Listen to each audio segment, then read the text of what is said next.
Chaitanya Jadhav all India rank 68. Rank 68 అని తెలియగానే ఏమనిపించింది? It is almost 20 kilometers from the border of Maharashtra.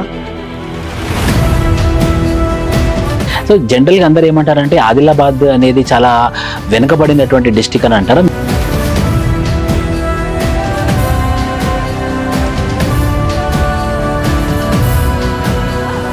I have various reasons, sir. One of the main reason what I found personally is that గ్రామీణ విద్యార్థులు, Telugu medium విద్యార్థులు, socially economically backward విద్యార్థులకి ఈ పరీక్ష గురించి మీరు చెప్పాలనుకుంటే ఏం చెప్తారు?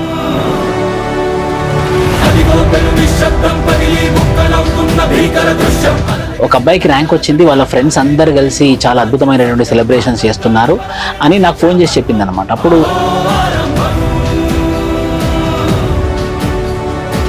సక్సెస్లో మీ ఫ్రెండ్స్ యొక్క రోల్ ఏంటి? 23 మెయిన్స్ పోయినప్పుడు I was so much devastated. అంటే నేను ప్రాసెస్కి నేను ఈసారి ఇలా కావాలని ఇలా చేశానండి. అంటే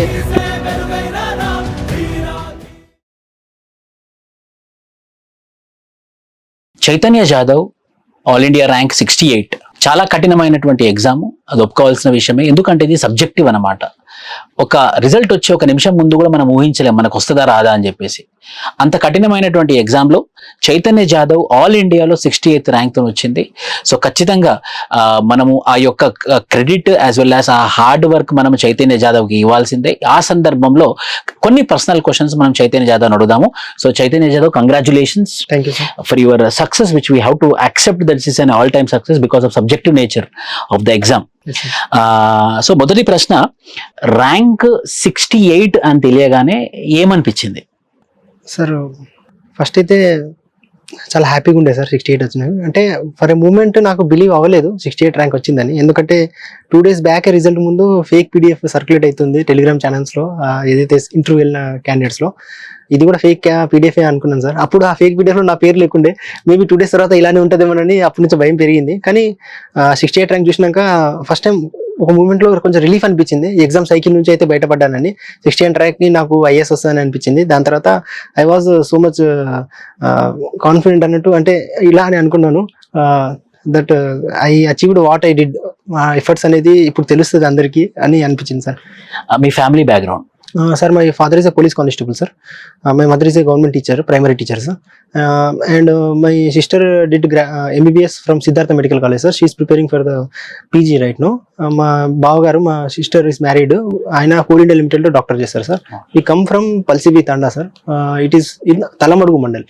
సో అది డిస్టిక్ ఆదిలాబాద్ సార్. సో ఆ మండలంలో ఒకటే తండా ఉంది సార్, లంబాడి తండా, అది మాదే. మిగతాది గోండ్స్ వేరే ట్రైబ్స్ ఉన్నాయి sir. So it is almost 20 kilometers from the border of Maharashtra. Last station ఇప్పుడు ఆంధ్ర నుంచి, అంటే ఐ మీన్ అప్పుడు ఆంధ్ర అనేటోళ్ళు, ఇప్పుడు తెలంగాణ నుంచి మహారాష్ట్రకి వెళ్ళాలంటే లాస్ట్ స్టేషన్ మా స్టేషన్ సార్. దాని తర్వాత మహారాష్ట్ర రైల్వే స్టేషన్, దాని తర్వాత మహారాష్ట్ర వచ్చేస్తుంది. సో ఆ కార్నర్ ఆఫ్ తెలంగాణ నుంచి గెటింగ్ ర్యాంక్ అనేది. సో జనరల్ గా అందరు ఏమంటారంటే ఆదిలాబాద్ అనేది చాలా వెనుకబడినటువంటి డిస్టిక్ అని అంటారు. నిజమే కూడా. అది వెనుకబడ్డతనం వల్లనే తెలంగాణ అనే మూమెంట్ వచ్చింది, తెలంగాణ రాష్ట్రం ఫామ్ అయింది. అంటే ఆదిలాబాద్ ఆ ప్రాంతంలో, మీ ఫ్యామిలీని పక్కన పెట్టేస్తే జనరల్ గా ఆ ప్రాంతం గురించి మాట్లాడుతున్నాను, అది ఎంత వరకు వెనుకబడిందని అంటారు మీరు? Sir even NITI Aayog identify it as a aspirational district sir. So వెనుకబడిన ప్రాంతం ఇన్ ద సెన్స్ ఎందుకు అని అంటే I have various reasons sir. One of the main reason what I found personally is that sea level పరంగా చూస్తే ఆదిలాబాద్ 3 వైపుల నుంచి కొండ మీదనే ఉంటాయి sir. Even if you go from Nirmal to Adilabad, or else from Mancherial to Adilabad, or else from Asifabad to Adilabad sir. అది sea level మీద ఉంటుంది కాబట్టి అక్కడ కింద గోదావరి వాటర్ అనేది పైకి రాదు. ఈవెన్ మీరు లిఫ్ట్ ఇరిగేషన్ ప్రాజెక్ట్ పెట్టాల్సి వస్తే అప్పుడే పైకి వస్తుంది అన్నట్టు. అదొకటి reason. More over it is very much near to Vidarbha district కాబట్టి అది ఎక్స్ట్రీమ్ టెంపరేచర్స్ అనేది అక్కడ ఉంటుంది. More over tribes dominated forest, that to agency areas అంటే షెడ్యూల్ 5 ఏరియాస్ కాబట్టి ఆ డెవలప్మెంట్ అనేది అంత ఆటోనోమస్ ట్రైబల్ ఆటోనోమస్ డిస్ట్రిక్ట్ కాబట్టి డెవలప్మెంట్ అనేది చాలా స్లో పేస్ లో అవుతుంది. సో అది వన్ ఆఫ్ ద రీజన్ అని చెప్తాను.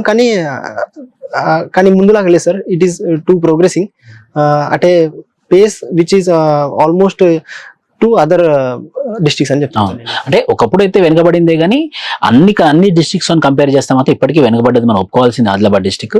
సో ఆ వెనుకబడ్డ ప్రాంతం నుంచి ఆ డిస్టిక్ నుంచి ఒక షెడ్యూల్ 5 ఏరియా ఏజెన్సీ ప్రాంతం నుంచి ఇంత మంచి సక్సెస్ అచీవ్ చేశావు. ఖచ్చితంగా ఇది హర్షించదగినటువంటి విషయము. గ్రామీణ విద్యార్థులు, తెలుగు మీడియం విద్యార్థులు, సోషల్లీ ఎకనామికల్లీ బ్యాక్వర్డ్ విద్యార్థులకి ఈ పరీక్ష గురించి మీరు చెప్పాలనుకుంటే ఏం చెప్తారు? ఎస్ సార్, యాక్చువల్లీ యూపీఎస్సీ అనేది ఎగ్జామ్ అనేది అందరికీ ఇనిషియల్ స్టేజ్లో ఏదైతే స్టార్టింగ్ పాయింట్ ఎక్కడైతే ఉంటుందో మన రేస్కి అందరికి ఈక్వల్ స్టేజ్లో పెట్టిస్తుంది. Even if you come from a top IITs అయినా కానీ, even if you come from a normal government college which have done a arts background, అందరికి ఒకటే దగ్గర పెట్టిస్తుంది. అక్కడ నుంచి స్టార్ట్ చేయాల్సింది ఇప్పుడు completely depends on hard work అన్నట్టు.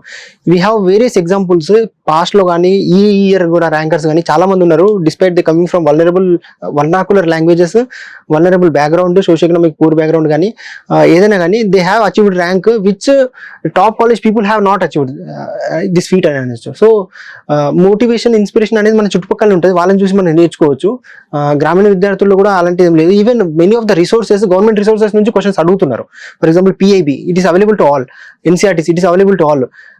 రిసోర్సెస్ అవైలబిలిటీ అనేది యూట్యూబ్ చాలా ఉన్నాయి మనకు, సోషల్ మీడియా ప్లాట్ఫామ్స్ అనేది. అంటే యాక్సెసిబిలిటీ, అవైలబిలిటీ ఆఫ్ రిసోర్సెస్ అనేది డెమోక్రటైజ్ అయిపోతుంది మొత్తం ప్రిపరేషన్ అనేది. సో ఎవరికి ఇది లేదు, ఐసోలేషన్ లాంటిది ఏం లేదు. అందరికీ ప్రిపేర్ అయ్యే పద్ధతి మాత్రం, స్ట్రాటజీ మాత్రం it is available to every one, even social media handles also. ఏదైనా టాపర్స్ ఏదైనా డౌట్ వస్తే మీరు నెట్లో కొట్టేయండి, వచ్చేస్తుంది. ఏదైనా టాపర్ వీడియో చూడాలనుకుంటే యూట్యూబ్లో కొడితే వచ్చేస్తుంది. వాళ్ళ దగ్గర నుంచి మీరు నేర్చుకోవచ్చు. So I mean it can be possible for each and every one irrespective of the whatever background it is అని చెప్తాను సార్ నేను. సో ఇంకొక పర్సనల్ విషయం నేను షేర్ చేసుకోవాలనుకుంటున్నాను. ఏప్రిల్ 22 రిజల్ట్ వచ్చిన తర్వాత మా ఇల్లు నీకు తెలిసిందే, ఇప్పుడు గాంధీనగర్లో ఉంటుంది. అయితే మా మదర్ మా అపార్ట్మెంట్ బయట నిలబడిందనంట. సో ఒక అబ్బాయికి ర్యాంక్ వచ్చింది, వాళ్ళ ఫ్రెండ్స్ అందరు కలిసి చాలా అద్భుతమైనటువంటి సెలబ్రేషన్స్ చేస్తున్నారు అని నాకు ఫోన్ చేసి చెప్పింది అనమాట. అప్పుడు నీ ఫ్రెండ్స్ అయినటువంటి శ్రీనివాస్ అండ్ సంతోష్ నా స్టూడెంట్స్ అవడం వల్ల నేను ఫోన్ చేసి మనవాడైనా ఎవరి సెలబ్రేషన్ అంటే అవునని అన్నారు. అంటే మీ యొక్క సక్సెస్ని మీ ఫ్రెండ్స్ని సెలబ్రేట్ చేశారు. సో మీ యొక్క సక్సెస్లో మీ ఫ్రెండ్స్ యొక్క రోల్ ఏంటి? Yes sir, I mean what I believe is that మనం పేరెంట్స్ కన్నా మనం ఫ్రెండ్స్ తో మనం ఎక్కువ ఉంటాం sir in terms of preparation. ఎందుకంటే ఇల్లు వదిలేసి వచ్చేసి ఇక్కడ మనం అశోక్ నగర్లో కానీ ఎక్కడైనా ఢిల్లీలో కానీ బెంగళూరులో కానీ ప్రిపేర్ అయ్యేది మొత్తం మన చుట్టుపక్కల ఫ్రెండ్స్ ఉంటారు. సో మనం ఎప్పుడైనా డిమోటివేట్ అయినప్పుడు వాళ్ళతో మాట్లాడుతూ మనప్పుడు ఏమైతే ఇన్స్పిరేషన్ కానీ మోటివేషన్ కానీ వస్తుంది. నెక్స్ట్ ఇన్ కేసు ఎప్పుడైనా మన ఫెయిల్యూర్ అయినప్పుడు కూడా వాళ్ళు ఇచ్చే మోటివేషన్ మనకు చాలా ఉపయోగపడుతుంది, హెల్ప్ అవుతుంది ఇన్ కేసు ముందుకు వెళ్ళాలంటే. So in terms of my preparation my friends role is very much relevant అని చెప్తారు. చాలా ఇంపార్టెన్స్ ఉంది. ఈవెన్ 2023 మెయిన్స్ అది పోయినప్పుడు, అంటే 2021, 2022 వరుసగా 2 బ్యాక్ టు బ్యాక్ ఇంటర్వ్యూస్ వచ్చిన తర్వాత 23 మెయిన్స్ పోయినప్పుడు I was so much devastated. అంటే నేను ప్రాసెస్కి అంటే ఈ ఎగ్జామ్కి నేను డిజైర్డ్ క్యాండిడేట్ అయినా అంటే లేకుంటే నేను తప్పు చేస్తున్నాను కెరీర్ ఆప్షన్ చూస్ చేసుకోవడం ఉన్నప్పుడు నా రూమ్మేట్స్ కానీ నా ఫ్రెండ్స్ కానీ ఈవెన్ మా ఫ్రెండ్ సర్కిల్లో దిశ మ్యాన్షన్లో పిల్లలు కానీ ఈవెన్ మా స్కూల్ ఫ్రెండ్స్ కానీ వీళ్ళందరూ నాకు చాలా హెల్ప్ చేశారు. ఏం కాదు, you have a forest service result అప్పుడు నాకు ఉండే మెయిన్ ఇంటర్వ్యూ రిజల్ట్. అది మేబీ ఫస్ట్ ఇప్పుడు ఫారెస్ట్ సర్వీస్ వస్తుందేమో, దాని తర్వాత we will get a better service next time అని కొన్ని వాళ్ళు నాకు కొంచెం మోటివేట్ చేశారు అప్పుడు.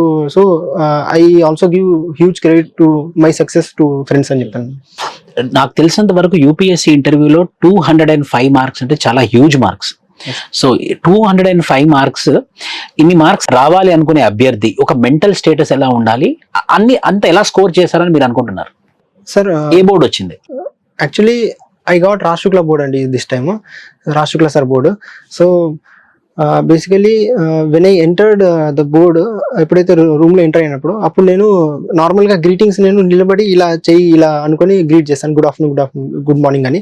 నేను ఈసారి ఇలా కావాలని ఇలా చేశానండి, అంటే to show my humbleness, to show my humility అనేది. సో అది గ్రీట్ చేసినప్పుడు ఆయన కూర్చోమని చెప్పారు. Immediately he started giving a monologue అన్నట్టు. అది కూడా వెస్ట్ ఏషియా ఇండియా రిలేషన్ మీద మోనోలాగ్ ఇచ్చారు. ఒక 1 minute మోనోలాగ్ ఇచ్చిన తర్వాత నాకు అర్థం కాలేదు క్వశ్చన్. ఫస్ట్ ఆఫ్ ఆల్ నిజంగా నాకు అర్థం కాలేదు. నేను సార్ చెప్పిన, sir can you please explain me this question in simple words అని చెప్తే ఫస్ట్ క్వశ్చన్ అట్లా చెప్పేసినాను. అప్పుడు సార్ ఏమో సింపుల్గా ఒక 10 seconds లో ఒక క్వశ్చన్ ఎక్స్ప్లెయిన్ చేసి చెప్పమని చెప్పాడు. అప్పుడు I answer that question. More over 10 to 15 questions sir అడిగారు. ఒక 15 minutes వరకు సార్తో కన్వర్జేషన్ అయింది అండి అది. So it was like a whether you will support maritime బౌండరీయా లేకుంటే మనం పైన ఉన్న జోగ్రఫికల్ బౌండరీ అని అన్నారు. నేను అన్నా sir we should support both, ఎందుకంటే చైనా ఇన్సర్కిల్ చేస్తుంది కాబట్టి we should be prepared in maritime as well as పైన ల్యాండ్ బౌండరీ కూడా, అలా బ్యాలెన్స్ చేసుకుంటూ చెప్పాను. కానీ ఎడ్జ్ ఎక్కడైంది ఇంటర్వ్యూ అని చెప్పేసరికి నేను ఐ బిలీవ్ దట్ మిగతా మెంబర్స్ అయితే వాళ్ళు డాఫ్ నుంచి క్వశ్చన్స్ అడిగారు సార్. నేను ఈసారి డాఫ్లో I modified my DAF in such a way such that they should ask me questions అన్నట్టు. ఎలా అంటే ఆ బాల్ అనేది నా కోర్ట్లో ఉండాలని అనుకున్నాను. సో నేను హాబీస్ని ఏం చేసిన అంటే, నేను ఐ పుట్ 3 హాబీస్. ఒకటి, due to anthropology I was very much interested in tribal anthropology. So నేను ఏం పెట్టానంటే understanding the dynamics of tribal development అని ఒకటి హాబీ పెట్టాను, ఫస్ట్ హాబీ. సెకండ్ హాబీ నేను reading about exploring about the lower level police officials, issues affecting lower level police officials అని పెట్టాను. Lower level because my father is police constable కాబట్టి చిన్నప్పుడు నుంచి చూసుంటాను నేను వాళ్ళ ప్రాబ్లమ్స్ ఏమైతే ఫేస్ చేస్తున్నారు. మూడోది సూర్య నమస్కారం నేను యాజ్ యూజువల్ చేస్తాను అది పెట్టాను. సో నాకు అర్థమైపోయింది వాళ్ళు పక్కా దీని గురించి క్వశ్చన్ అడుగుతారని. So they asked me questions regarding Andaman Nicobar tribes, they asked me regarding Lambada tribes కూడా. నేను చెప్పాను sir, I also come from Lambada tribes sir, we are developing along with us various other tribes are developing Telangana, ఇలా బ్యాలెన్స్ చేసుకుంటూ చెప్పాను. More over దాని తర్వాత police officials problems గురించి అడిగితే నేను డైరెక్ట్లీ చెప్పాను, sir I'm a son of a police constable, I have seen the issues since my last 26 years what my father is facing, such as చెప్పాను mental health issues అయినా కానీ, weekly off ఉండకపోవడం అయినా కానీ, ఉమెన్ క్రీచ్ సర్వీసెస్ ఉండే infrastructure, women friendly infrastructure ఉండకపోవడం కానీ, ఇలాంటిది పర్సనల్ ఎగ్జాంపుల్స్ ఎక్కువ చెప్పానండి. అదొకటి అవ్వచ్చు. మూడోది ఏంటంటే they asked me regarding Telangana state also, why Telangana has divided. అప్పుడు నేను చెప్పాను, the main motto of the Telangana movement was నీళ్లు నిధులు నియామకాలు, which can be translated in English as water funds and employment అని చెప్పాను. ఇలానే తెలుగులో చెప్పి దాన్ని ట్రాన్స్లేట్ చేశానండి. ఇంకోటి ఏమంటే వాళ్ళు do you think only Hyderabad is developing అని అన్నారు. సార్ నేనేమన్నా తెలంగాణలో నాట్ ఓన్లీ హైదరాబాద్ సార్, మిగతా parts of Telangana is also developing. For example in previous government in Adilabad which is my home town, previous government has set up a IT tower అని చెప్పాను. where even many of my friends who are working in the IT tower, I have talked to them personally and I interacted with them and they are well satisfied in their life and they are even earning 40 to 50,000 in a small town called Utnur అని చెప్పాను sir. So అలాంటి personal questions చెప్పేసరికి maybe అదొకటి edge అవ్వచ్చు. Maybe that maybe the reason for the getting 205 అనిపించింది sir. అంటే bookish answer లేకుండే కొంచెం పర్సనల్ గ్రౌండ్ లెవెల్ ఆన్సర్స్ ఉండే. సో మనం చాలా ప్రాక్టికల్ గా రియలిస్టిక్ ఉండాలి అంటారు. So Chaitanya, we are very happy for your huge success. ఇంకా ఫ్యూచర్ లో కూడా మీ సర్వీస్ వచ్చిన తర్వాత కూడా మీ యొక్క సర్వీసెస్ తెలంగాణ ప్రజలకి, ఆంధ్రప్రదేశ్ ప్రజలకి అందరికీ కూడా ఈ యొక్క సక్సెస్ ఇలానే కంటిన్యూ అవుతూ, సర్వీసెస్ ఇలానే కంటిన్యూ అవుతూ ముందుకెళ్లాలని కోరుకుంటూ all the best. Congratulations to you, congratulations to your family and take care of your health. Thank you. Thank you sir.